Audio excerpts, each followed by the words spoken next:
নমস্কার বন্ধুরা, আমরা ঋষভের মেঘের বাড়ি হোমস্টেতে আছি।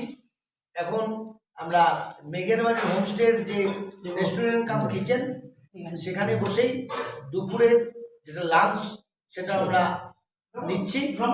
এই লাঞ্চে এখন আছে ফ্রাইড রাইস, চিকন চালের ভাত, আলু ভাজা, স্যালাড এবং ডিমের কারি এবং সঙ্গে ডাল আছে। তো প্রথম খাবার মুখে দিয়েই সত্যি খুব ভালো লাগলো যে খাওয়া ওনাদের রান্নাবান্না সত্যি অপূর্ব এবং আমাদের বাঙালিদের রান্না যেরকম সেরকমই। তো খেয়ে আমরা খুব ভালো পাচ্ছি এবং খুব আনন্দের সঙ্গে খাচ্ছি। তো সবাই ভালো থাকবেন, সুস্থ থাকবেন। Thank you.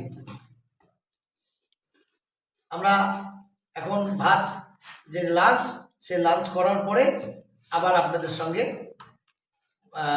নতুন ভিডিওর মাধ্যমে আবার আপনাদের সঙ্গে মিট করব।